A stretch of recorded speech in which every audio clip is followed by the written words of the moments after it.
Welcome. Welcome to the February edition. The Black History Month edition. The Valentine's Black History Month February edition of President's Day, don't forget. Oh, is there another something in there? Yeah. President's Day edition of Stay F Homekins. Wait, isn't that how you guys start your other podcasts? Freedom? Yeah. It's louder than that. Okay. Well, we just ripped it off. That was more game show what we just did, I think. Stay F Homekins. What was the game show that did that? Wheel of Fortune. Wheel of Fortune. Of Fortune. Wheel. What are you on, 1883? We're watching 1883. Oh Wait, okay, before we get into all that, here's the thing. We're Stay F Homekins. We're once a month. Should we rename? That clears it up.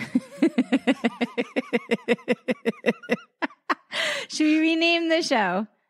It's that time of the month?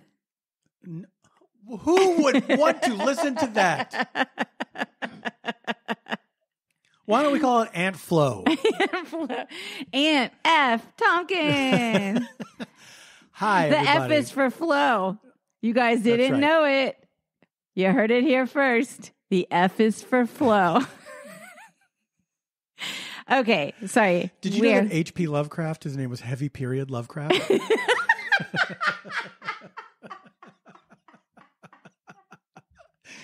If we don't get a Thinks sponsorship or a Diva Cup or something out of this. We just spent 3 minutes talking about periods for nothing. Hi, I'm Paul F. Tompkins. I'm Janie Haddad Tompkins. I'm a comedian. I'm an actress. We are a married couple living in Los Angeles. And we do this once a month and have a conversation and invite you to our after dinner hangout. That's exactly right. We poured a glass of weekend water, so belly yourself up to the speakers. And lay it down. And get real. Lay it down. I thought we would be laying it down. We're laying it down. We're laying it down so you can lay real. it down. And you get real. You lie down. You lie down. And we will lay it We're down. going to lay it down. You're going to get real. Mm-hmm. Real fast. Things are going to get real fast. Yes, is that a thing? They've stopped being polite. And they've started getting real. What is that? The View or the Talk or something? That was MTV. What the fucking name? What was that? Real House. Kardashians. No. Real Housewives. Real World. MTV. Real World. Thank you. Real Kardashians. Okay, guys. Here's the deal. First of all, dinner was just mediocre. And that was... Dinner was good. It was good. I made an old standby. We have where's that recipe from? Melissa Clark, darling. The Melissa Clark lemony garlic chicken. Garlicky lemon. Knit anchovies. God, that is like it's so good. Chef's kiss. Literal chef's kiss. But I have to say it, okay, so whenever, I know I've talked about this on the podcast. Maybe I haven't. I don't know what's real and what's fake anymore, guys. I have entered the Matrix. I don't know what the Matrix is either, but I think I've entered it. Why would it be fake? If you don't know if you said it before. Because it's like, maybe it happened in my mind, or maybe it happened. You know what? There you go. Okay. Okay. Now I understand. I had a dream last night, something came out of my leg. Ew. And I've had that dream before where something comes out of my thigh. Like a living creature? This time it wasn't a living creature, but that has happened before. Oh. But it was like a long, sinewy, organic material. Like an appendage. I know. What the fuck? And you've had this dream before. Variation on a theme where things come out of my thigh. Oh. That's horrifying. What do you think it means? I don't even know. All I know is about teeth falling out. Sure. Classic. You want to talk about nightmares? That's a classic. I can't find the bathroom and you have to go. Classic. I haven't had that one. You never had that? Mm-mm. I've had that when I've had to go to the bathroom. Sure. And my subconscious is like, maybe this will work. When I had to go to the bathroom, I just wake up and go to the bathroom. You never have like a dream beforehand that tries to rouse you from your slumber? Your eyes just snap open? Basically. Kind of.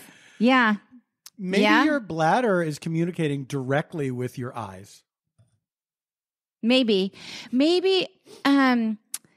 I read something that can't be true. Go ask Alice. That was true. Honey. It wasn't true. No. It was like what? Like the original not true? Was it the original not true? Not true. Of the genre. The not true. Of like a fake memoir that was supposed to be a true story. I mean, that's the earliest one I can remember. But of course, when I was a kid, I thought it was true. I think I want to write a fake memoir. Yeah. And I want to go through the scandal. And then write a memoir. Found out, yes, about that. Then I'm going to write the memoir and say I did it all on purpose. Did James Frey do that? No. That's not what he did. He wrote the fake memoir. Well, to be fair. He embellished his memoir. To be fair, it was it was his experience with addiction embellished. Yes. And it wasn't like made up out of whole cloth. No, it was not. However, I really liked that book. I did too. A lot.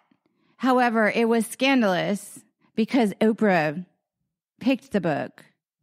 The book I think what happened was, this is what I think happened, is because he sort of like implicated his like the publisher knew. Yes. And they're is it true-ish? Because first, you know what I mean? Didn't he? They're like, wanted to write true-ish. a novel first, right? And then they were like, this has elements of memoir and it's true-ish or whatever. Yeah. But I think what happened was in the spirit, very, of the now, in the spirit of Joe Rogan, blew up. And then scrutiny was paid. I think that it would not have been as big a deal, obviously, without Oprah. And the fact that oh, God, no. She called him, she summoned him to Oprah Studios. She summoned him. To chastise she him. called him on the carpet. Yeah. She called him on the carpet. She called him on the Oprah carpet. That was uncomfortable. It was extremely uncomfortable. I feel like it shouldn't have happened that way. Yeah. Because it was a book about addiction. I know, but she felt... It was like, okay. Yeah, but she felt humiliated. She felt because she had she stood by. She made it a popular book. She gave that success to him. Where was that Dr. Phil moment then? Do you know what I'm saying? Yeah. Because she legitimized or Dr. Oz. But any of the doctors. That's what I'm saying. Like, if you're in the public eye that long and you have a talk show that long and you become that famous, you become like a kingmaker of sorts. Like, not everyone is going to be on the up and up. Right. You know? Yeah. What I mean? Yeah. So it's like, at some point you have to figure out how to navigate. Hey, this was only true-ish. Do you remember the cover of A Million Little Pieces? I think so. It was literally a million little pieces. Yeah. Did you know I made out with that guy, right? Yeah. Sorry. Full disclosure. It was college in Ohio. It was a frat party. He was lovely. Sure. I got no problem with him. That was like, I was... 17. What are you going to do? What are you going to do? How old was he?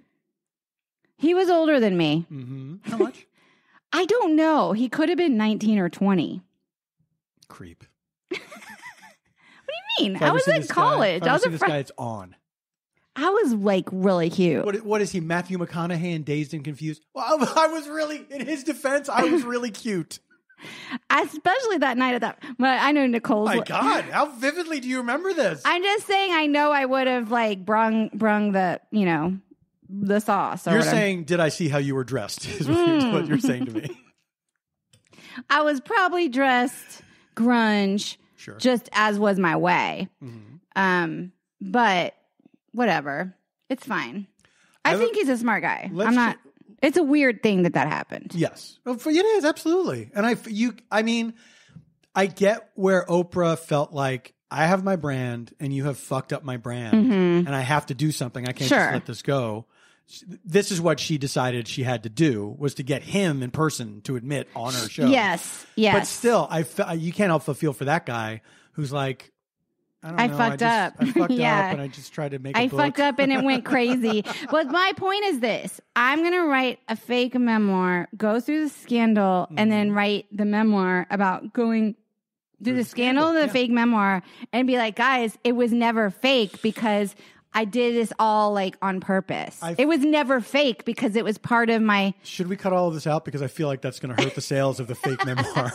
You think that enough people listen to Stayfhomekins that it could? I'm saying, look, however many listeners we have, it could be 300.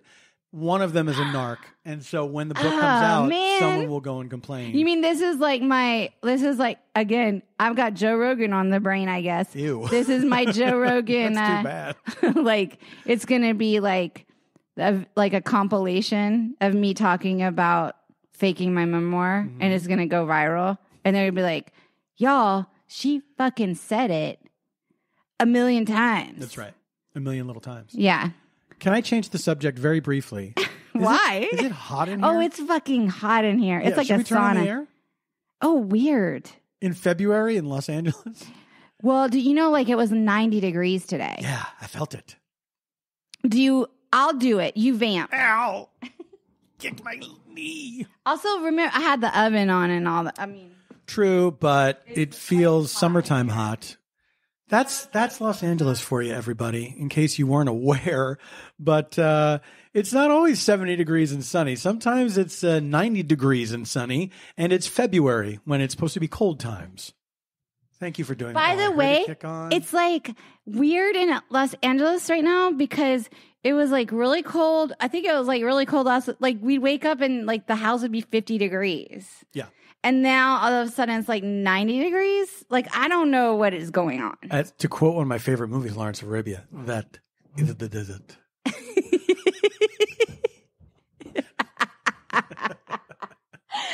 Oh my God. Remember we saw Lawrence of Arabia, like a original print or something in the theater or whatever the fuck. Yeah, that was really cool. Do you know what? That movie, I think I have seen on the big screen 5 times. Yeah, because they every time an anniversary of it comes up, they re-release it. It was the first movie I ever saw at the Cinerama Dome. Whoa, that's cool. Cinerama. Yeah. Okay, I love Cinerama Dome, which still, I don't think it's been purchased. Has it been purchased? There have been a lot of rumors about it, that it's going to be bought, but I can't remember who supposedly is buying it. But honestly, sometimes... For people who don't know... Oh, yeah, tell people what Cinerama Dome is. There's this... The Cinerama Dome is one of the oldest theaters in Los Angeles. Is that true? Oh, well, I mean, of its type. Like movie theater. Grauman's and... I said one of? I didn't say the oldest? All right, fine. What are you? I feel like I'm Joe Rogan now. Here's a compilation of Paul I'm just asking questions. But it was built, I think it was built in the 50s, specifically for this thing called Cinerama. There were a lot, when TV started, there were a lot of, gimmicks that movie theaters were doing because they were afraid nobody was going to come to the movies anymore. Which didn't really come to pass until now. Last year, I think. But it's like this gigantic screen, and they show, what is it, 70 millimeter prints there or something like that? I don't know. It's like a really big screen, and it's in a dome shaped building. Yeah, that looks like like Epcot sort of, or something, or like half a golf, like you cut a golf ball in half. And then in the 90s, in the early aughts, they built the arc light around it. It was the early aughts. So that was like the main big screen, and then they had all these other screening rooms. It was called the ArcLight, and it was a great, very modern movie-going experience. The movie, it was my favorite theater in LA, but now it's kind of like... It was the best. Like if a movie was playing there, that's where you went to see it. It also had this like huge lobby that felt like a train station lobby with like a giant clock and the huge like tall ceilings, and there was a restaurant, like an open air restaurant and bar in there, and they would have like 21 and over screenings, so you could like drink in some movies. Yeah, they would give you like a bracelet and like you could take drinks. Yeah, and but in the other viewing rooms, the modern ones, the seats were like plush, and they would kind of so comfortable. They're like kind of rocking chairs ish, but like they just kind of like swayed or something. Yeah, a gentle swaying. But like this is like the best breeze. part about the ArcLight, though, was that it was like catered to like people who love to go to movies and were serious about it. So you would have assigned seating, which is pretty standard these days. But this was like the beginning of all of that. Yes, it was.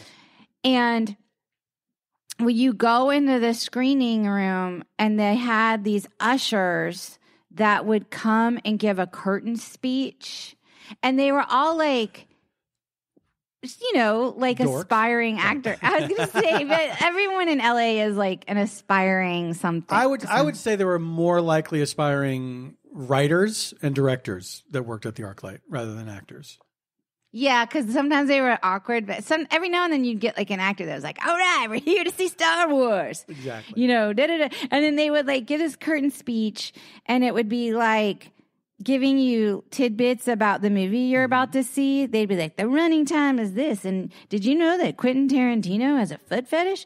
And it would be like that. And then they would be like, hold on. It would be like that, but to be clear, they never actually said. Because everyone already knows. I was saying they give like tidbits. And then could you so keep your shoes on and hang on to your hats.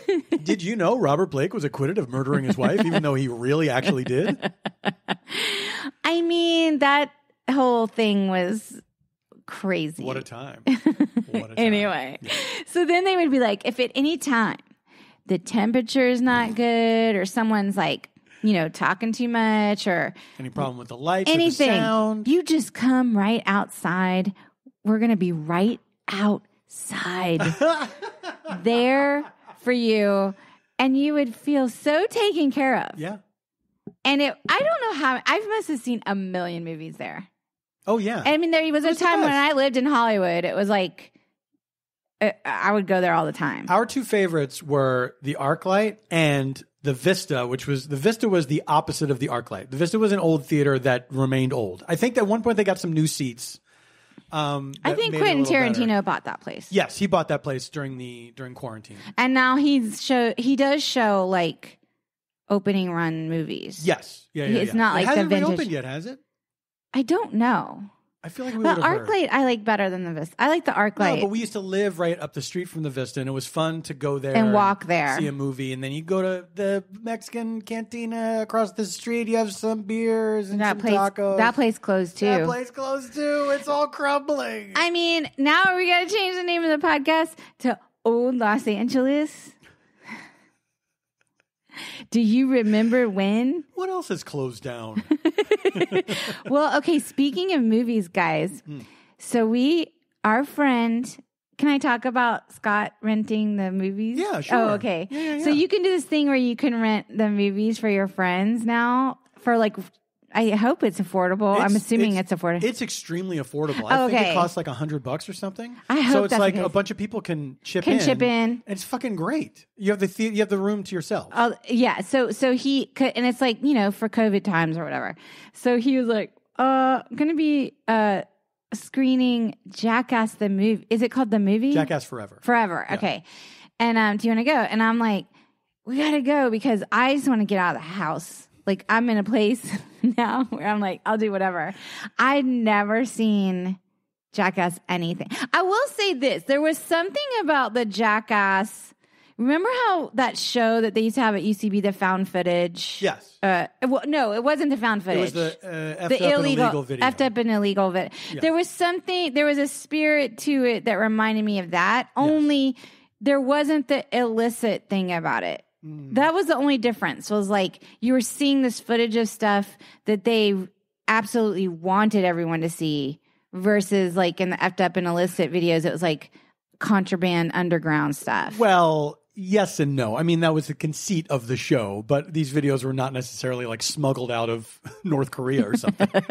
Some of them might have been, honestly.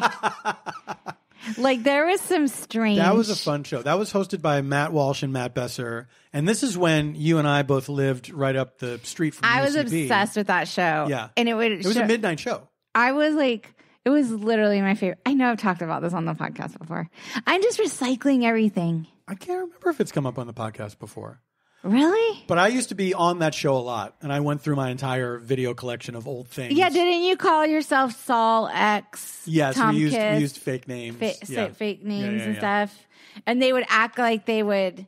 I know I talked about this because I've described. They would wear face masks. Now look what's happening. We're all wearing them. Ooh. But like Besser would wear like a bandana around his face, and I forget what Matt Walsh's disguise was. He had wore like sunglasses or something, and then you get in there at midnight, and they would be like, "We're locking the doors. This is like, you can't leave, because this is so illegal."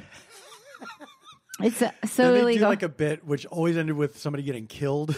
Yeah, they would have a plant, and that was like my favorite part of the show. I loved it. They would have a plant in the audience. And they would be like, "Oh, what are you doing?" Like, "Hello." I know I talked about this on the show. I feel terrible that I'm recycling this. But like, can I say something, honey? That's podcasting. Is it really? Yes, absolutely. If you're doing a conversational podcast, it stands to reason that eventually you're going to stumble across the same story. So now they're married to us. Because that's what being married is. How about it? But at least we don't tell each other stories we've heard before. We are there when the story is being told to someone else. Someone else. Okay, so can I say though, I love that about marriage. You do? And I do. I think it's fun. I like it. Because I know the story. And so if you're telling a story, I like getting to watch the reaction to the story. I like when I have a little part that I chime in on. I think it's fun. I think it's a fun couple thing. Yeah. Oh, that's so nice. I don't know if I'm good at like the choreography of the story. You're not. I'm very in the moment. Like you have a skill set with this. Right. And I have sort of just like an energy that goes off. You think I'm leaving things out when I start to tell a story. You're like, I can't believe you forgot this part. It's very important. And it's like, I just haven't gotten to it yet. That is not every single time. No, it's not every single time, my honey. Oh my God. I love you. I love you too. I miss that show now that we're talking about it. I know. That was a very specific chapter in our lives. Because also they were like, so they would have someone playing an audience and they would be like, "Oh, young lady, what are you doing? Why are you looking in your purse? You better look up here." And it's like, "Oh, I just needed to get like my medicine out or whatever." And like, "Oh, your medicine? Let's see what's in your purse." And then they would like grab her purse and be like, "It's time everyone for purse rape. Purse rape." This is so, I don't even know if you can do this anymore. No, you can't. And they're like, "Purse rape." And they're like, and then they dump everything out of her purse like on the stage and she's like, "Stop, don't," And then like it would be like embarrassing things. And then they like at the end, like maybe at the bottom of the purse, there would be like a gun or something, but it was like a fake gun, and she'd be like, "Stop it, that's awful," and then like kind of like fake kill herself and like fake fall. And this is a tiny theater. This is like a tiny theater, or she'd come up on the stage. Maybe and be like, "Stop! I need my medicine. I need my medicine." And she'd have like a blood capsule in her mouth or something, or like a foaming, like an Alka-Seltzer. Yeah, like something. Yeah. And then she's like, "Oh, you need your medicine." She's like, "Stop! No, really, it's serious. It's serious." And then like she would bite the capsule and it would like come out of her mouth, and they'd be like, and it would like really turn dark, kind of. It was just like ridiculous. But everyone knew it was only like 100 seats. Well, because it's a tiny theater. Yeah. And it was regulars. That show had regulars that would come to it. Yeah, guess what? I was a regular. Yeah. I would go to the grocery store next door and I'd buy one of those big Sapporos. And then I'd put it in my purse. And then I'd walk in and I'd get off my shift, whatever, at night. I'd be like, "I gotta be somewhere at midnight. I gotta get out of here. I gotta be somewhere at midnight." And I go and I grab a Sapporo and then I put it in my purse. And then I'd walk in and watch it. And it was like the funnest ever. That was a big jacket beer crowd at that show. Oh, yeah. It was great. Oh, yeah. It was so much fun. Yeah. Yeah. That theater, is it the theater? That's not even the UCB theater anymore, is it? It still is for now. Oh, I don't I know. thought they, I have like- no idea what's going to happen. Oh, yeah. UCB is like, But last I saw, like the marquee is still up and everything. but no one can go to a like tiny 100-seat theater anymore. I mean, right now. No. Well, Not in LA. yes, they can.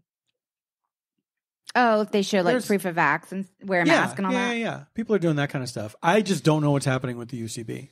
And it's weird I haven't heard anything, you know, but I don't know. There might be, there's people that are more connected. Well, anyway, so tell me more. So anyway, went to see Jackass. I would like to know, what was your impression of the movie? Here's the thing. I think I saw the first Jackass movie, and I've seen a bunch of episodes of the TV show. Mm-hmm. It's my feeling about it is this is not something that I can relate to or something that I ever did with my friends or anything like that. It's not necessarily something I seek out, but I cannot help but get sucked into it and caught up in the spirit of it because they're all, I mean, it's those guys and their reactions that make it what it is, you know, because they're all laughing. They're all hurt. They all know what they're signing up for. And when it happens, it's like you can't help but laugh that they think it's funny how hurt they got. Do you know what I mean? That's my experience. That's my experience. I get it. I get it. I had like a crazy mixed reaction to it because let me ask you this. Yeah. What were you expecting? Like, what did you know of Jackass, and what did you imagine it was going to be going in? Well, I had already seen the trailer for that movie, like a bunch, many times. Yeah, a bunch of times. Yeah. So I guess I thought that they did stunts. I knew that.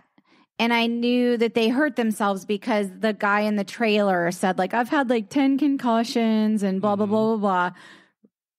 In my mind, going in, I was ready to be searching for like you know how like you go to a magic show and you're kind of like, you know, magic isn't real. Yeah. So you're kind of like buying into the magic, but then you're also kind of like, I wonder how they do it. Like if I can see their sleight of hand or I can see, of course, you know, da da da. So in my mind, I was like ready to be like kind of looking for the seams, like, because I'm like, this can't be really happening. I was like, this can't be really happening. Yeah. And then, but I did like, so I didn't realize it was so multi-layered, like in terms of the shock tricks, because some of the shock tricks were like harm and adrenaline. Some of the shock tricks were like unpredictability, like they'd have like animals or something like that. And then some of it was just flat out gross out humor, which I was like, I didn't know it was like all of those things. Yeah, it's chaos. And the gross out humor I didn't like. No, I didn't like the gross out humor. Here's the and I left to go to the bathroom at a certain moment in the movie, and I was glad that I actually was like, I could not have probably picked a better time, honestly, because I was like maybe getting physically sick hearing about it. That's totally understandable. I mean, I am not a big fan of gross stuff, like people throwing up, stuff like that. There's something about this, the way they do it. I don't know. It just like it. I laughed through that whole fucking. I laughed at them. You were laughing early on, and then you got quieter and quieter. Well, also like the thing, but also here's the other thing was once I started being like shocked and dismayed, it became not, and the movie isn't repetitive, but it became repetitive. Yeah, like you know what I mean, like the reaction, like there's no plot line. It's literally just a blooper. It's like an edit reel or like a highlight reel. Yeah, there's no story, whatever. Exactly. Yeah. So after a while, I was like, okay, I kind of get it. I like them. However, like then I became sort of fascinated with the psychology of the people because like there are people who make a living like doing stunts and adrenaline chasing and stuff like that. And they adrenaline chase, there's something different in their brains. Yes, because they're not I relate to this. Yes. I feel the same way, because what's weird about these guys is they're not trying to perfect a stunt. They're not trying to say, can we do this? It's just like, what if we did a thing where we got hurt? And then they do that. Yeah. You know? It's like we're gonna get a giant fan. And they're not like in shape, like it's not like watching the Olympics where you're like, okay, this person is about to do a death-defying gymnastics tumble. Yeah. Where if something goes wrong, their body could be permanently maimed. Yes. You know, it's not like that where they've trained their whole lives and they're like in incredible shape. Like they're literally kind of broken. Yeah. People that are like they're not like trained. It seems. But they are, because they've been doing it for years. But they're not really doing anything that requires training. It just requires a tolerance for pain for the most part. And also a tolerance for risk. Yeah, like risk of death, you mean? Yes. Exactly. That's the thing. So that's when I was leaving because like Brian Posteen and Melanie, they were like, "Oh, what'd you think?" Because I was like, it reminded me like when we watched the Free Solo documentary. I was telling them we watched the Free Solo documentary about Alex Honnold, who's like a very famous free climber and very good at it. Like he's amazing. I follow him online, and I thought that documentary was incredible. Like. I'm just so fascinated by people who aren't afraid of physical things because I'm very physically afraid all the time. All I think about every day is when's the next time I'm going to fall down. Yes. And so in that documentary, they scan his brain and they discover like his amygdala is smaller. And I think also that is something like psychopaths also share. Ew, boy. As like smaller because there's like a lack of anxiety, right? When you have like sociopathy and stuff like that, like you kind of just don't feel anxiety, and not like all not all sociopaths are gonna kill you or whatever. You know what I mean? Like the whole thing about. Like some will just fuck you over career. Some will just like run studios or something, or like run for office. Exactly. Do you know what I mean? Yeah. So like, but there's just like this lack of anxiety. And I found like when I was observing the group in the Jackass movies, like just even like certain facial expressions, like I don't think I'm totally spoiling the movie because I think it might have been in the trailer. No. Oh, okay. If you've seen any like 5 seconds of Jackass, you get the idea. But like this one woman, like she was like, yeah, I put this scorpion on my face to bite my face, like literally willing to take bites from a scorpion on her face. And like she had such like a blank affect when it was coming. Like I disagree, and I only say that because I saw pictures of that today online, and she does not have a blank affect on her face. No, but she doesn't flinch, though.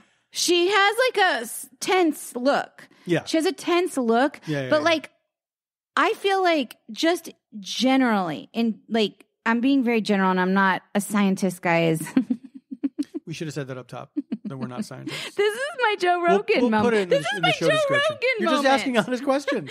Okay, is that like just like I find myself like I'm very reactive. Like if I would be near a venomous, scary, monster-looking prehistoric creature, because there's like an evolution to there's actual like worth and reason for being fear serves a purpose. Yes. The reaction in your body, the instinct in your body to recoil or run away or whatever it is actually like you're overriding something so very primal in yourself. Either you're overriding it for the sake of this stunt, or you literally have like a very low threshold of safety. Of safeguarding. Right. Does that make sense? Yeah, I totally understand what you're saying. I don't know what's going on with these people. I feel like, because I do feel like the fear is real. It's the fear of the things I feel is evident, but it's the putting themselves in the way of harm that is different. Like for me, hi Cuckoo. Cuckoo wants to get in on this Jackass talk. The game show where they had to answer very basic questions or they would get hit in the balls with a flip-flop. That to me is like, to me, if that happens to me once, I'm done for the day. Like that's the end. Like I'm not going to get back up and try to answer another question. That's the part I don't understand. But I guess if you get hit in the balls on a regular basis, like you're numb. Yeah, you're like, okay, I know the pain fades at this point. I don't know. What is so interesting to me too is I've heard or read or seen that women have a higher pain threshold than men. Sure. And I've heard that childbirth and so forth. Yes, I've just heard that, like periods, back to periods. Finally. It's that time of the month. Listen, we have to take a break. Oh, we've got some fun ads. Guys, what do you get a load of these ads? We are very honored to be sponsored. You know what? Proud to be sponsored by a television series. Guys, this is a television series ad.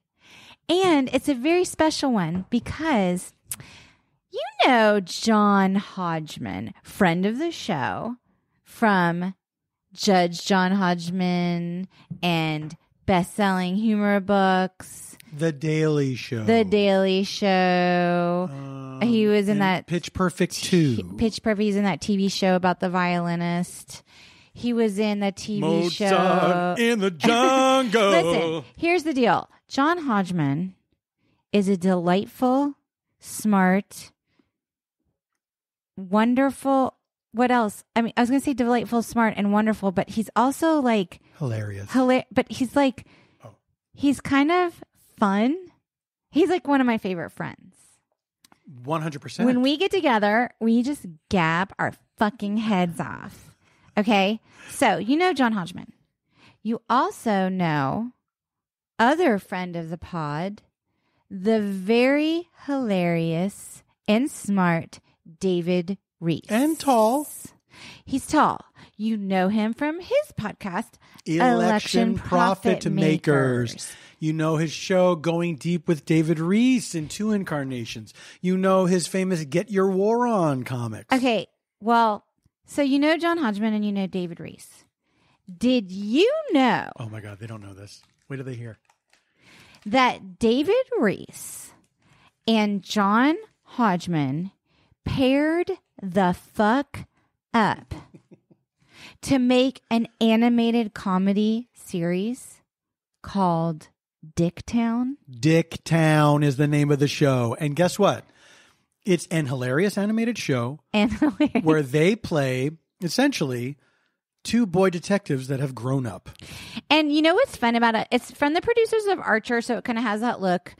And the animated versions of David and John look like David and John. Exactly. So the show, like the idea of the show is kind of like Scooby-Doo if the mystery gang were all middle-aged and the dog died a decade ago. Exactly. Isn't that so funny? It's a really, really funny show. Janie and I have both guested on it. We guested on the first season, and I'm sorry to say, we've also guested on this new season. Okay, so what? First and second season, you say? Yeah, guess what? There's already 1 full season out there ready for you to binge. But what this ad is about is that their season 2 premieres live on March 3rd of 2022. Okay. At 10 p.m. on FXX. And guess what? It streams on Hulu after every episode. That's right. So you can catch up on season 1 and get ready for the March 3rd premiere. So basically, the premise is John Hunchman. That's the John Hodgman character. Mm-hmm. He used to be the famous former boy detective of Richardsville, North Carolina, which is nicknamed Dicktown. It's like how we call Charleston Chucktown. They called Richardsville Dicktown. But he's pushing 40 now, living on a busted up houseboat and barely making ends meet. ends meet. Barely making end meets. His buddy, David Purefoy, that's the David Reese character, is his former high school nemesis and high school bully, and he now serves as his driver, hired muscle, and unlikely friend. And in season 2, John and David confront bigger and stranger mysteries than ever, all while being hunted by a mysterious figure from the past. They have famous guest stars like me and Paul Obbs. Yeah.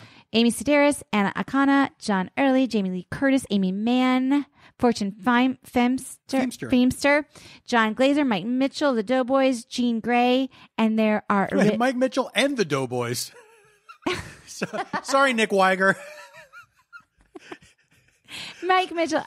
Mike gets to be his own... Oh, so Nick's not on there. It doesn't It's say Mike Mitchell Nick. of the Doughboys. That's what it says. Ooh, sorry, Weiger. Sorry, Weiger.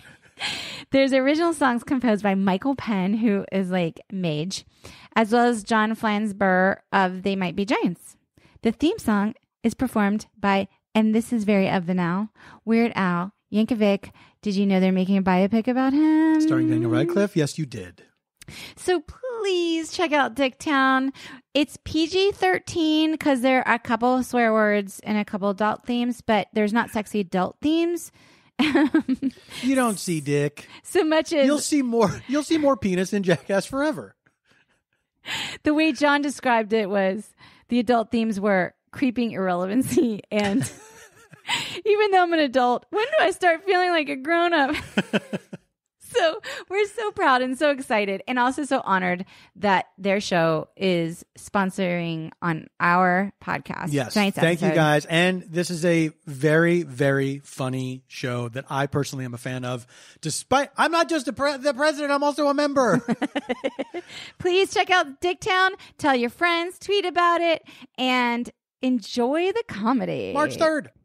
Welcome back to our regular sponsors. We have Green Chef.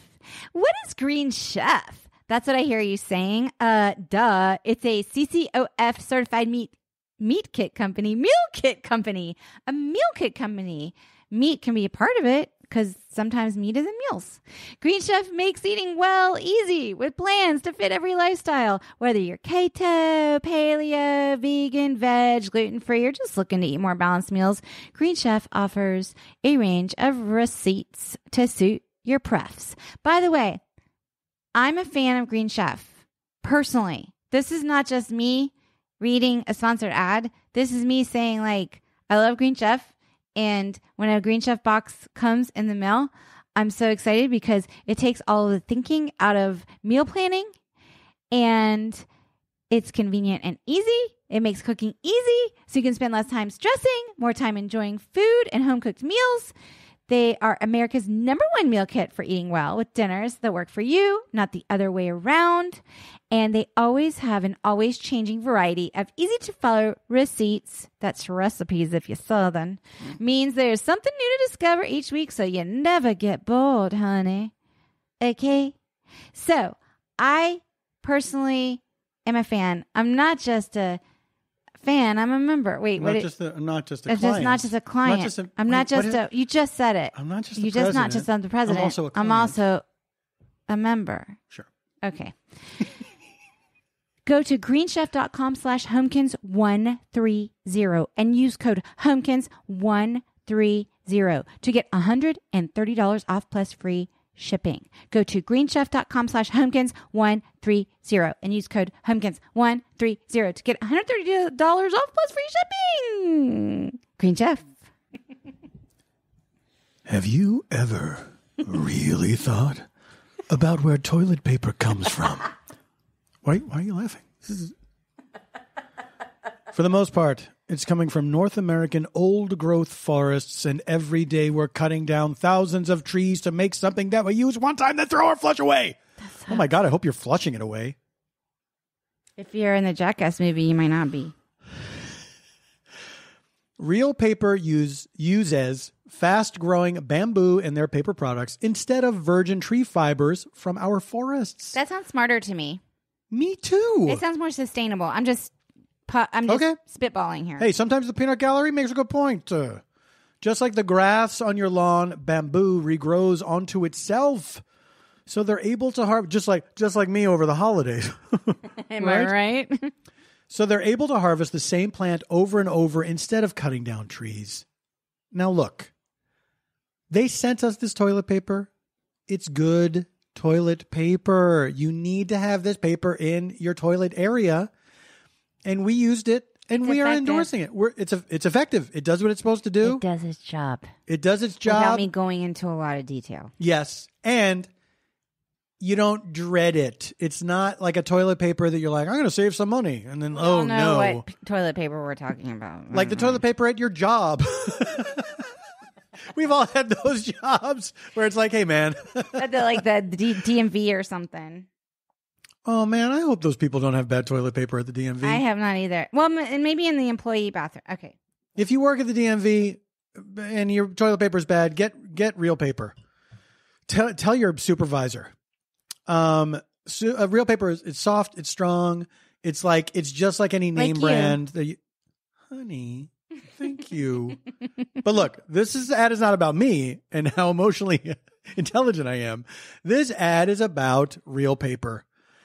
Real paper is available in easy, hassle-free subscriptions or for one-time purchases on their website. Sweet.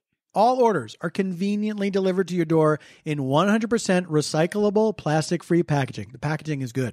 Even the tape on the box. If you head to Real Paper, that's REELPAPER.com/homekins, HOMEKINS, and sign up for a subscription using our code HOMEKINS at checkout, you will automatically get 30% off your first order. That is REELPAPER.com/HOMEKINS, or enter promo code HOMEKINS to get 30% off your first order. Real paper is toilet paper and paper towels, which we didn't even talk about, that change lives. Do you do? Remember that?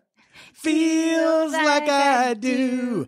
Feels. Feels is a better way to feel better. Isn't that fun? Because it's FEAL, feels, and then FEEL, feel better. Their premium CBD will help keep your head clear. You know what? It won't help. I inserted that into the copy. It will keep your head clear and help you feel your best. CBD has been proven to greatly reduce anxiety, pain, and sleeplessness, 3 things that suck. Navigating the world of CBD can be complicated. Exactly. There's a bunch of people out there trying to take advantage of you. At Feels, they look to make the process as simple as possible so you can start feeling better sooner. Are you new to CBD? Welcome, Virgin. Feels offers a free CBD hotline to help guide you through the discovery process. We should call that hotline because I'm not new to CBD, but I didn't know that there was a hotline. It would be fun to check out the hotline and see what they say. Yeah. Do you know CBD is right for you? Well, then Feels hassle-free membership program is guaranteed to help you feel your best month after month or your money back. Guys, it's just that simple. I've been using Feels this week personally because my anxiety is ramped up a little bit because of like the news and stuff. It's at an all-time high. And honestly, it's actually helped mellow me out. I'm serious. No, it's good stuff. It's helped me too. But absolutely. I know that's not on the ad copy, but I love the packaging. I think it's very elegant. The packaging, I agree. I think the packaging is very elegant. It's a beautiful product. Yes. And it's nice to have out on your coffee table. I agree. Okay. You're not ashamed of it. Tell us about the deals. Okay, if you know that Feels is right for you, Feels hassle-free membership program is guaranteed to help you feel your best month after month or your money back. It's that simple. It's shipped direct to your doorstep in only a few days. Feels is the new natural, healthy, better way to feel better. What is Feels? It's CBD, premium CBD delivered directly to your doorstep. What does Feels do? These are the reporter's questions. What does Feels do? Premium CBD delivered directly to your doorstep. What does Feels do? It Feels naturally helps reduce stress, anxiety, pain, and sleeplessness. Easy to take. That's not a question. It's just a statement. Place a few drops of Feels under your tongue and feel the difference within minutes. Real human support. We talked about that hotline. The hotline, man. And you can feel better naturally. I love the hotline. Feels works naturally to help you feel better. There's no hangover or addiction. Join the Feels community to get Feels delivered to your door every month. You'll save money on every order, and you can pause or cancel any time. Become a member and get 50% off your first order. Did you hear that? Become a member and get 50% off your first order. That's amazing. And by the way, how do you do it? Do you go to feels.com? I want to say it one more time before we give the website. Okay. Become a member and get 50% off your first order. Now, they didn't say what their website is. It's feals.com. feals.com. Feels. Yeah. You are right, girlfriend. Thank you, girlfriend. Paul just Marianne Williams to me. Girlfriend, you are so wrong. Okay, Marianne Williams. Son. Is son? What? Son? Williamson? Right? Isn't it Marianne Williamson? I don't know, but... Wow, now I'm doubting it. Okay. I'm sure she's lovely, but... Marianne Williamson. Sorry to this woman. I'm sure she's lovely. Okay, you can't get past that. Also, I'm just saying, like, what an odd... I just think in general, like, if you're, like, I'm going to run for president or whatever, like, you already have something a little weird about you. 100%. But also, like, I also think there's probably, like, a burden to it. Like Obama comes to mind in a way. Like, he had natural leadership qualities. Like, he had sort of this charisma, blah, blah, blah. I mean, I'm just using him. Gifted orator, yes. Yeah, I'm just using him as an example. You know what I mean? Like, he checked a lot of boxes in that. But it sort of was like, fuck. Like, when you kind of find out, like, what it is that you're good at, and you're kind of like, if you subscribe to the, like, you can't hide your light under a bushel philosophy kind of thing. Like, for us, it's like comedy or acting or storytelling or whatever it is, you know, like it's in the entertainment realm or whatever. Yeah.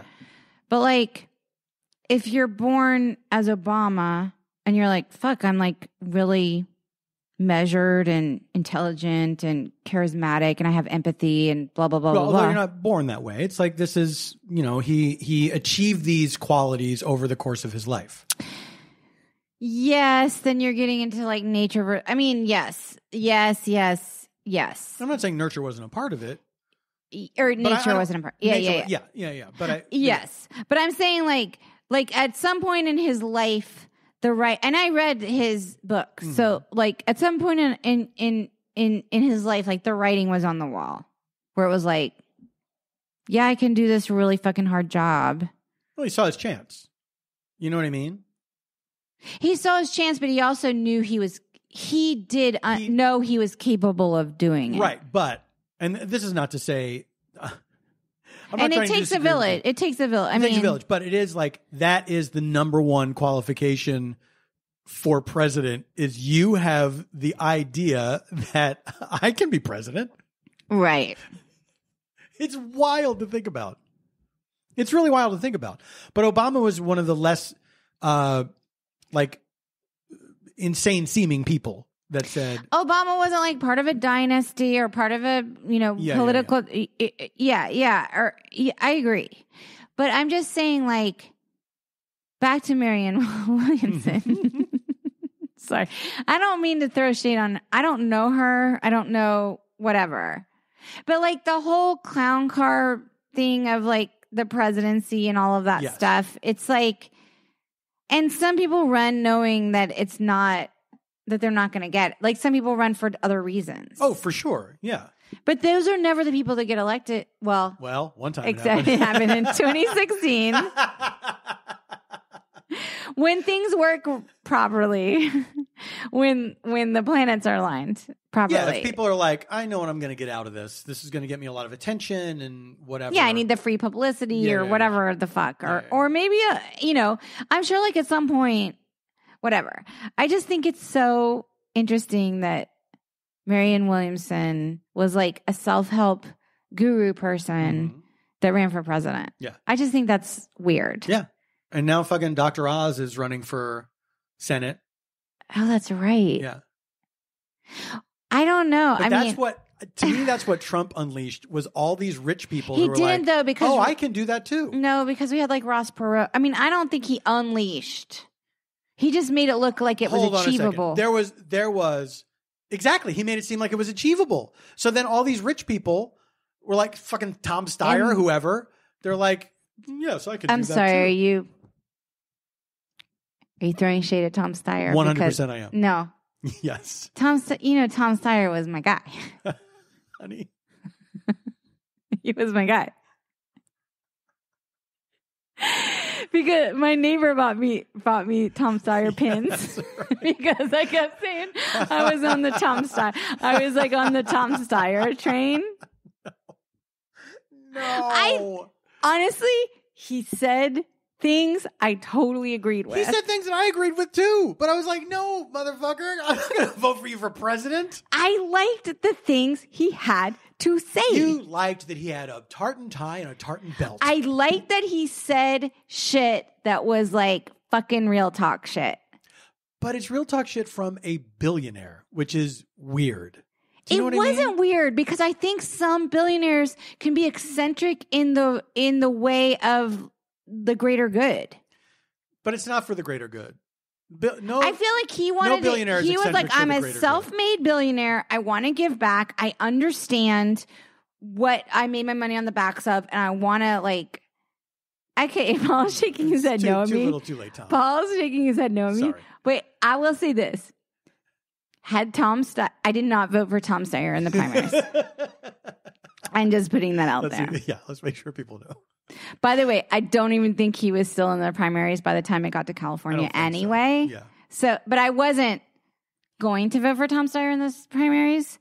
But I liked that he said the things that he said on a national stage. Mm-hmm. And that he kind of like called people out on being like full of shit. Yeah. Like I was okay with that. That's always fun to see. If that's all he wanted to do, then fine. You know what I mean? I guess he's a billionaire and that's all he wanted to do.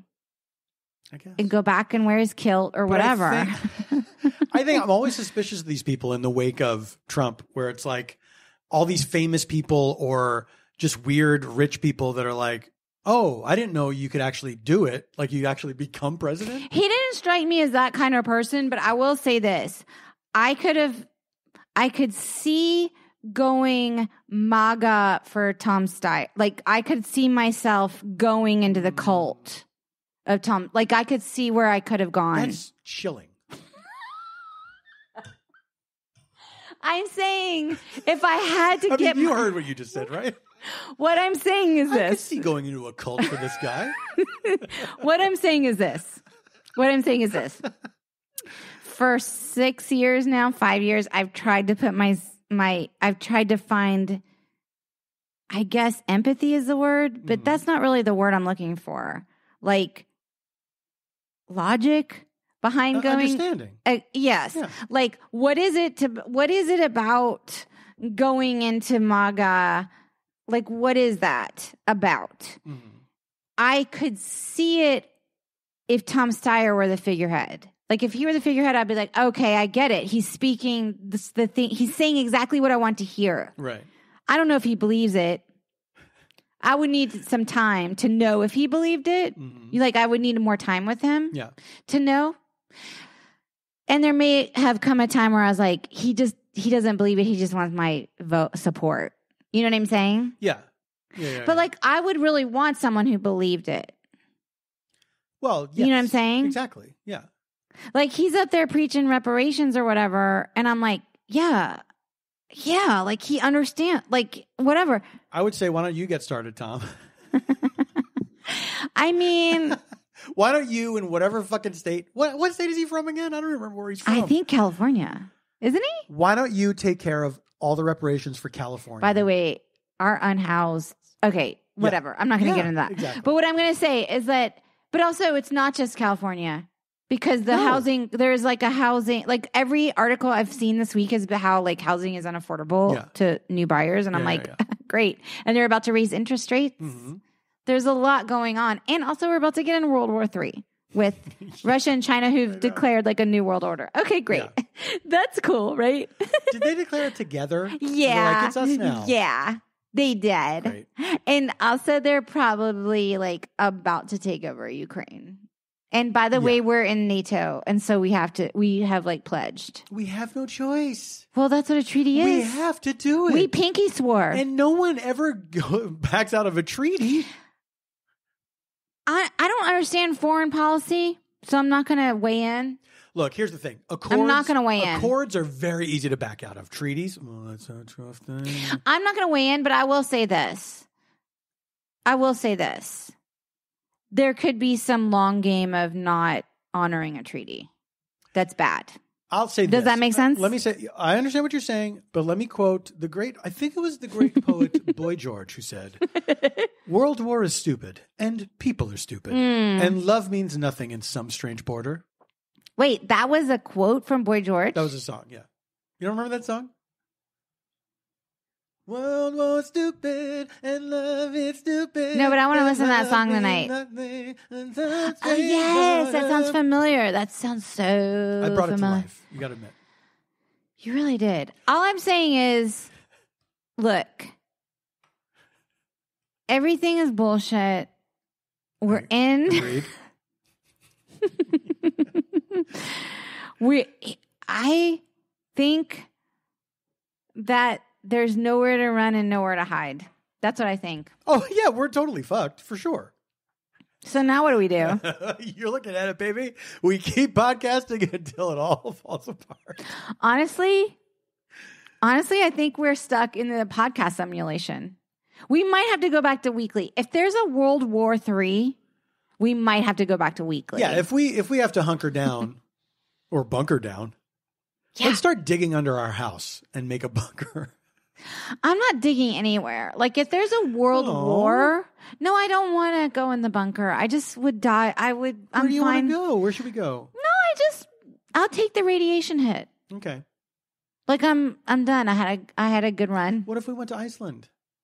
Okay, I'd go to Iceland. Yeah, let's go to Iceland. I would definitely go to Iceland, but they don't want our COVID germs, I don't think. I mean, I don't blame them, but we'll test before we go. And once we get there, I would test before and after. Like I'm cool. I test during the flight. I'm cool with testing. Absolutely. I'm cool with whatever. Iceland, we love you. Sponsor us. I just am like, for real though, like if there is a world war, like what is the podcast? Do we go back? Also, I feel like insult to injury, global pandemic, and a world war. Yeah. Like, come on, guys. Yeah.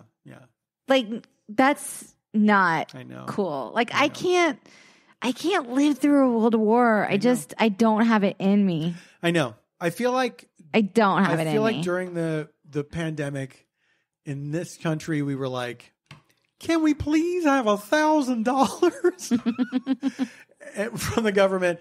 And then in Russia and China, they were like, okay, let's get ready for this war. Yeah, they were. These dum-dums, they can't even take care of their own people. They can't even solve their supply chain. Yeah, exactly.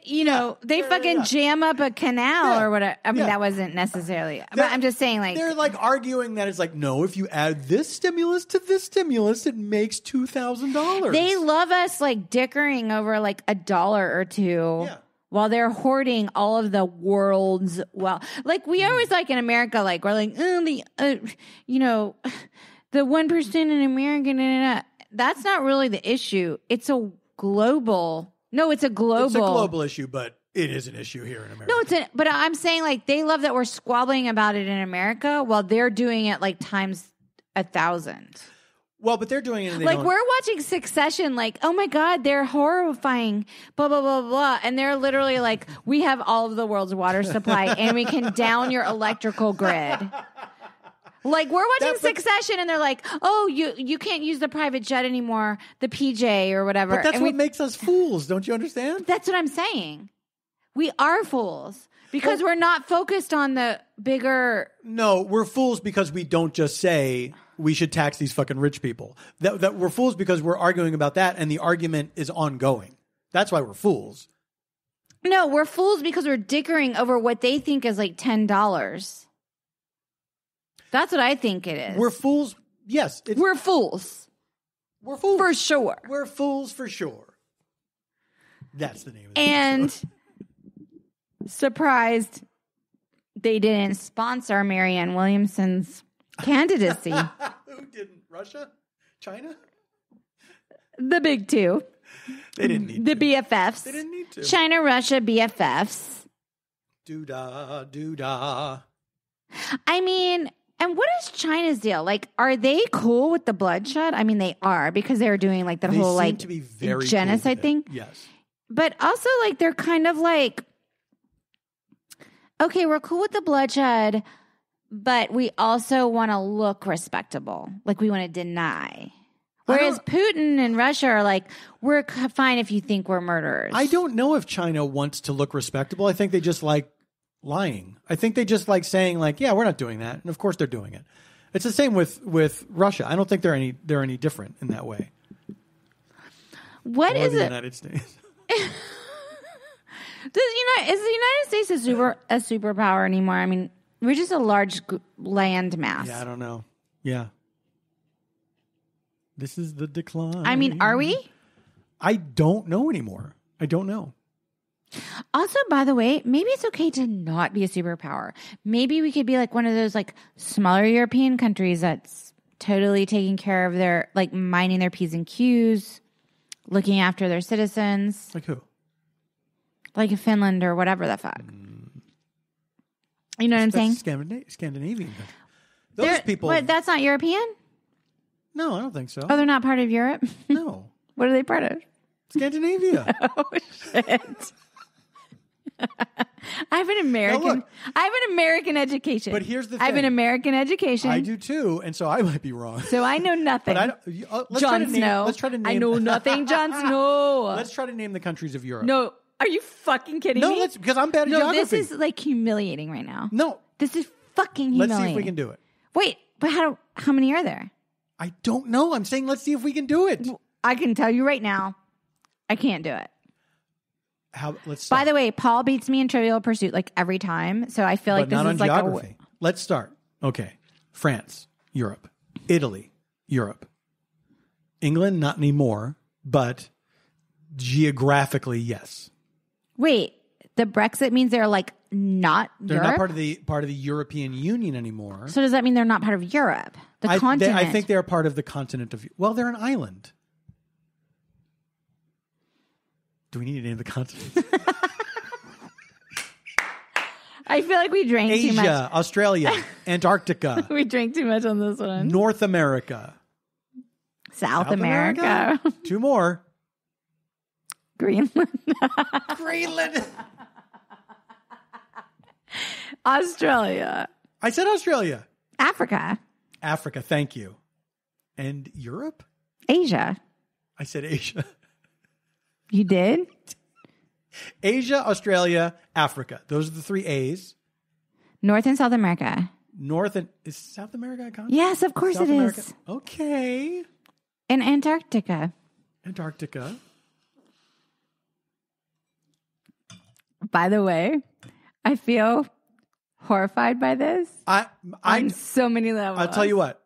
I release it. I know that there's people listening to this thinking that we're fucking idiots, and they can rattle off all the continents. 7, right? There's 7 continents. But this is the end of a long week. We had a couple drinks. Oh, I've never known geography. Me neither. Ever. I've been terrible at it How forever. many have we named?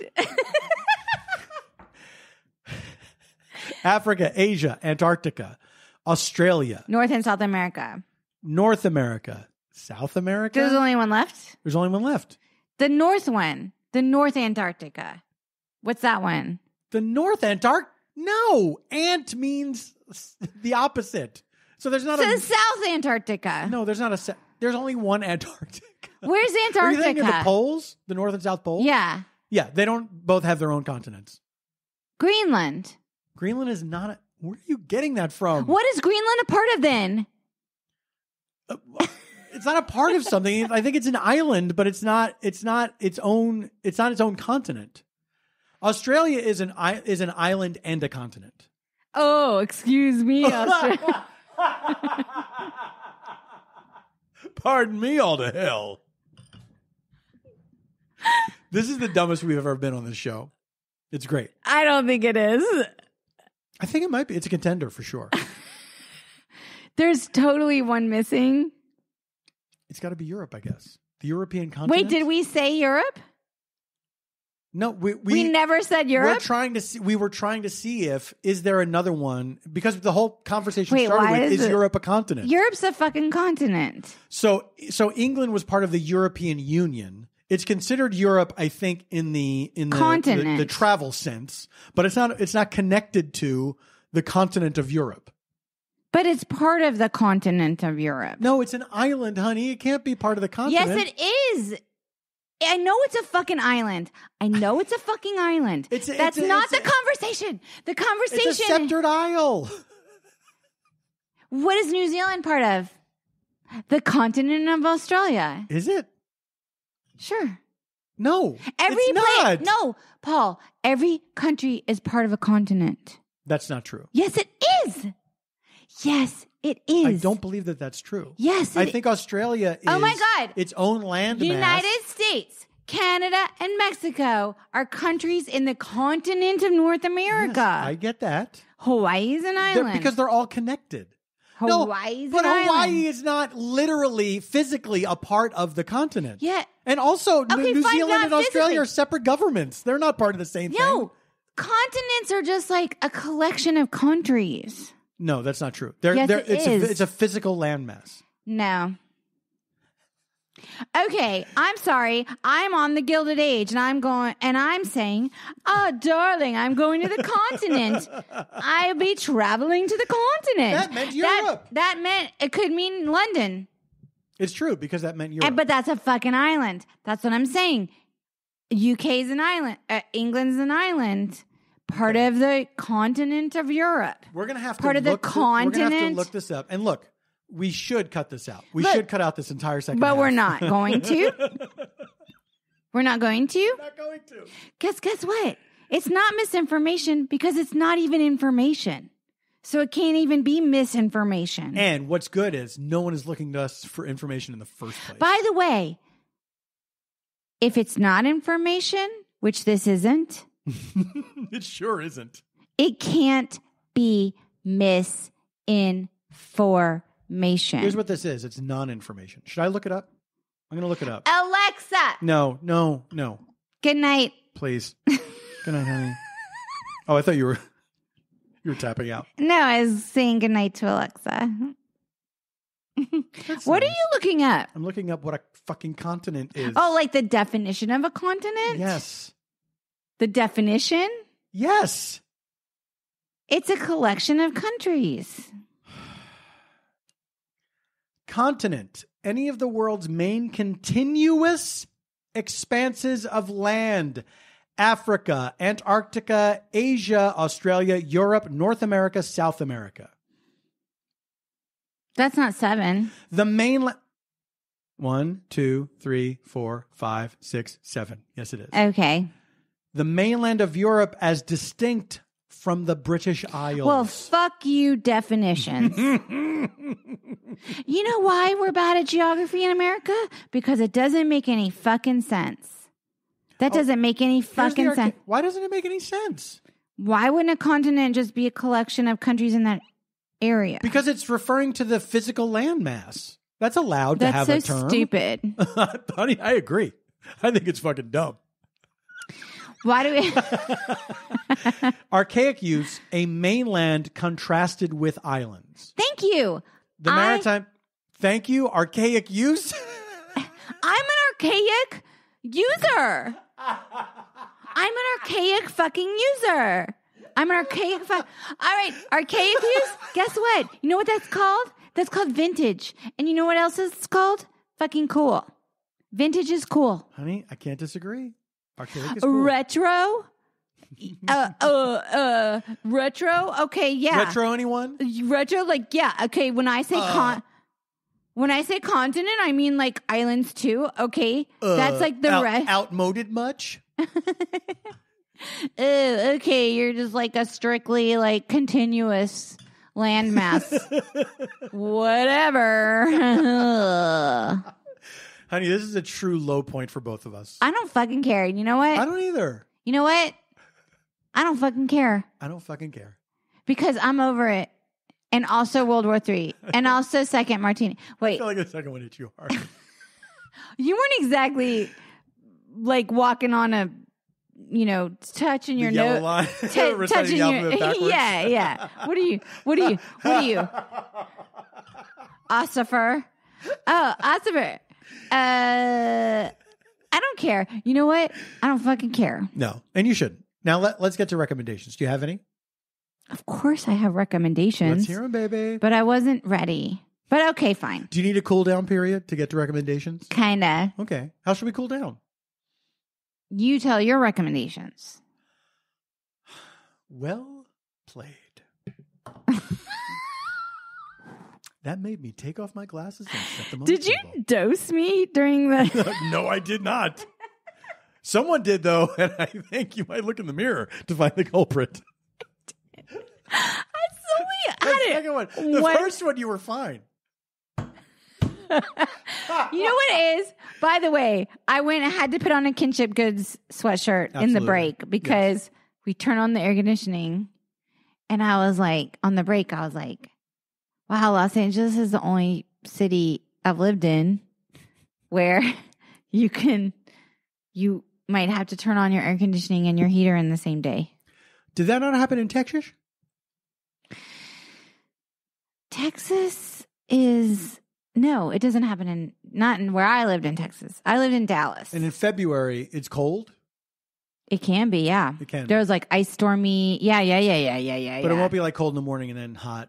It's not desert like this. It's not desert like this. No, it's not cold in the morning and hot in the day like this. Right. This is very fucked up. How you say fucked up? Crazy, fucked up like me. This weather you have is how you say apocalyptic. All right, I have recommendations. Oh, really? Let's hear them. I want to say I recommended this before, and then I got to appear on this podcast. Too Scary, didn't watch. Yes. Great show that I really loved listening to, and then I did an episode with them about the movie Jaws, where I've never done anything like this before. I told the movie Jaws to the two scaredy cats on the show. Mm-hmm. It's the most I've ever talked at one stretch in my life. I don't know about that. It was wild. It was like I've done an hour plus of stand up before, what I'm saying. Of course. How's but that possible? It doesn't feel the same because it's rehearsed. There's no. That's part of it, but also because there's laughter that breaks it up. Oh, but right. This was like me. Like you were like sitting them somebody down. had never heard it before. Like you were sitting down people, and you were like, one time there was a shark. Exactly.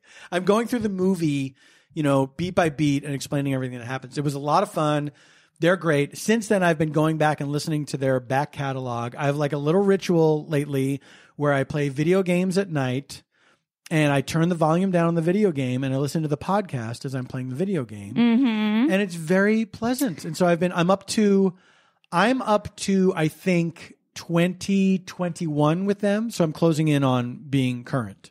Okay. But it's a terrific podcast, hosted by three young ladies named Sammy, Henley, and Emily. It's really good. And so I'm on the Jaws episode. You can That is so cool. Yeah. It was really fun. You know what's funny is I've really gotten into podcasts in the past couple of years during the pandemic. Yes. And when I say I've gotten into podcasts, I dabble, but I dabble heavily. Mm-hmm. So I'm not so brand loyal, I guess. Right. Well, you try a thing and see if you like it. But now I have I have listened to a couple conversation podcasts now, which ours is a conversation podcast. There's no way around that. So fair play, I guess. I now understand the parasocial relationship thing. Absolutely. I didn't understand it before. Yeah. That's not exactly correct. I understood it before. I had not feel it before. I didn't experience it. I had not experienced it before. Yeah.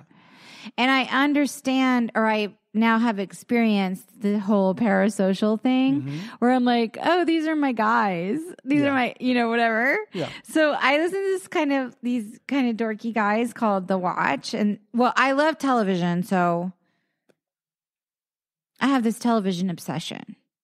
And what I didn't know was there was this podcast that kind of celebrated the television obsession. Yeah.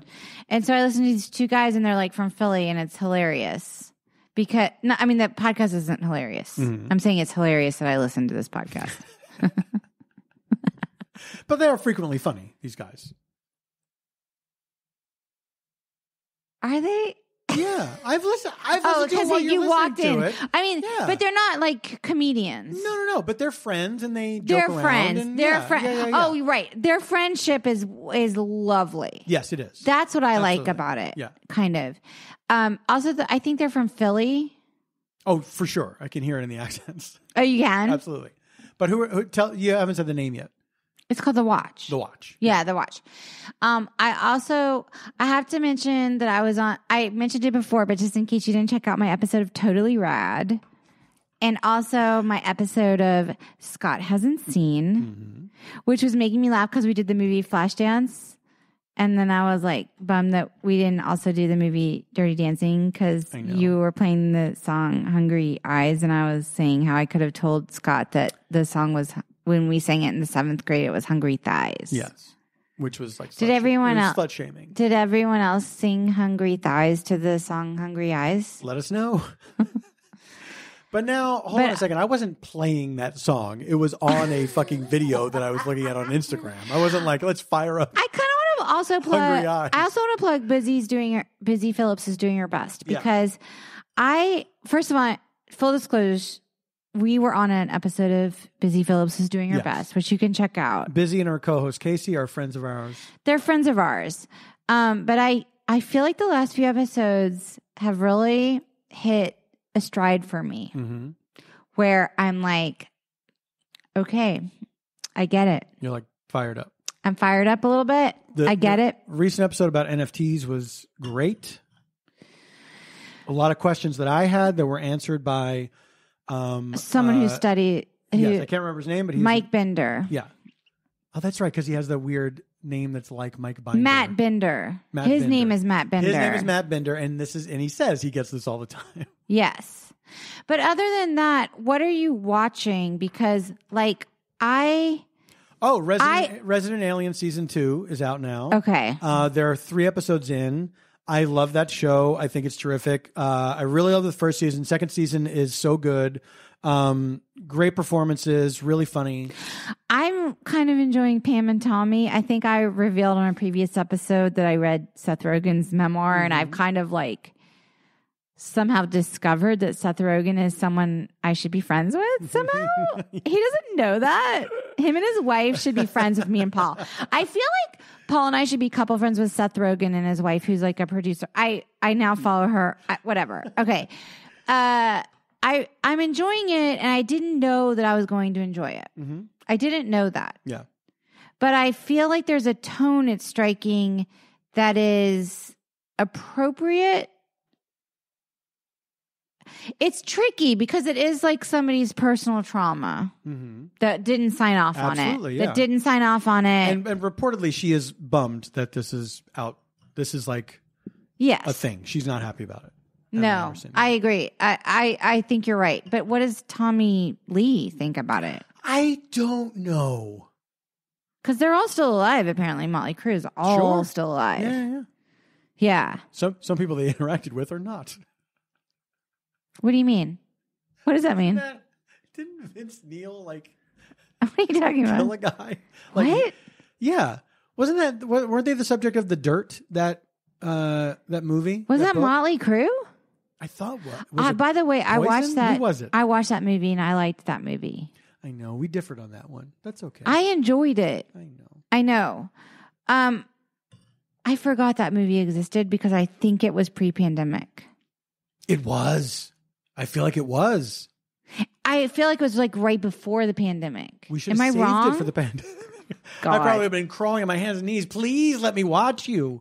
Speaking of recommendations, I think you should talk about, aren't you doing a live streaming show? Yes, talk about some of the stuff you've got coming up. I will talk about That's what I want you really to talk about. As of this, As of this recording, This is Friday, the 11th of February. Tomorrow night, Saturday the 12th, Lauren Lapkus and I are doing a 2-person improv show at Dynasty Typewriter. There's not going to be an audience. It's going to be live streaming only. Totally live streaming. So it's going to be the two of us on stage together in a theater with no audience doing an improv show. And is this going to be the first time you've ever done anything like that where there's no audience feedback? We were supposed to, right before the pandemic, right before quarantine. Yeah. We were going to do our first 2-person improv show. Yes. We'd never done one before. And then quarantine happened. So we started doing it online. Yes. And we, it was weird. We did it over Zoom and whatever. Yeah. Yeah, and we did a lot of filters and stuff like that. And it was very silly. So we weren't getting feedback, like laughter. So this is our first time doing this show together, live in person, and without audience feedback. So it's going to be very strange. I think it's going to be very funny. I think it's going to be kind of like profound. That's what I think. I kind of feel that way too. I think that there's going to be a lot of, it's certainly going to, I think it's going to be a different kind of connection. Yes. Than Lauren and I have experienced before on stage. Yes, I agree. And but without the comedy, like the laughter feedback, it's going to feel very out of sorts. Yeah. But also, I think that's going to push you into a different area. And how do people find that? They go to where? Well, hold on a second, because I have another thing to promote, which is in Los Angeles. Yes. Varietopia. Yes. On Sunday, March 6th. Yes. There's 2 shows that night. Is it March 6th? Yeah. It's a double cuckoo fucking show. Cuckoo. It's a double cuckoo fucking show. It's a DCFS. Fuck. We're doing an early show because the show got moved because of the pandemic. And then we're like, why don't we do another show, just kind of test out how this feels, because the shows sell out so fast. It's like, well, maybe if we did 2 shows. So we're doing a 5:30 p.m. show, and that show's almost sold out at the Lodge Room. At Lodge Room in Highland Park. Highland Park. And if you cannot see these shows live, you don't live in Los Angeles, the tickets are all gone. You can watch them archived on Vimeo. And all your Varietopias starting with the September at the end of the 2021 are up now. They're up now. Here's where you want to go. bit.ly/PFT-VOD. Why don't you spell it out? bit.ly/PFT-VOD. And it's also possible you could just type in a Google search, Paul F. Tompkins, Vimeo, Varietopia. Just go to Vimeo, put my name in there. Yeah. Yeah. And if people want to live stream Dynasty Typewriter tomorrow night, do they just go to the Dynasty Typewriter? To both places? For everything? Go to Paul F. Tompkins. Oh, boy. paulftompkins.com/live. And you will see links for everything that I've just talked about. paulftompkins.com/live. Yeah. Or live. Yeah, I want to live. Depending on, tomato. Yeah, depending on if I'm alive by the time these shows come out. Hang on. This has been such a delight, Paul. Thank you for joining me on Stay Up. What the fuck? I loved having you as a guest. I was just trying it out just to see what that sounded like. Like if I hosted something by myself. I don't want to host anything by myself. You say that now. I don't, though. You never know. No, I don't. Don't close yourself off to it. I would do a conversation podcast with someone else, like a friend. Mm-hmm. But I thought we were friends. We're more than friends. We're friends. That's true. With benefits. We're friends with benefits. We're lovers. We're friends. We're spouses. Those are our vows. We're a bitch. We're a mother. We're a child. All right, we got to go. Remember our vows? Yeah. What if I made you recite your vows? Oh my God. Would you Could be able to? recite yours? Fuck no. No, of course not. By the way, that's a flawed system. The vow system? Mm-hmm. Our friends Nate and Tawny didn't do vows at all. Guess what? The whole act of it is a vow. Exactly. However, when you see people do good vows, like we just saw recently at a wedding, We did go to a wedding. it's fucking great. We fucking saw some vows. Okay, look, we got to go. We are Stay F Homekins. Oh, that's right. On Twitter and Instagram. Write to us at stayfhomekins@gmail.com. We love hearing from you. Buy our official merch. Kinshipgoods.com. There's a special Stay F Homekins section. Oh my God. Kinship Those guys Good. are great. We love them so much. Even if you don't want our specific merch for reals, go to kinshipgoods.com because their shit is primo. And I know Valentine's Day is coming up and they've got like these cute cards and shit going on. You got to fucking bookmark their site. Yeah. And just go there. It's not all about us. All right. Well, thank you for listening if you made it this far. And you probably didn't. And you know what? No More power to exactly. More power to you. More power to you. We'll see you next month. Until then, stay safe, stay sane, and stay strong.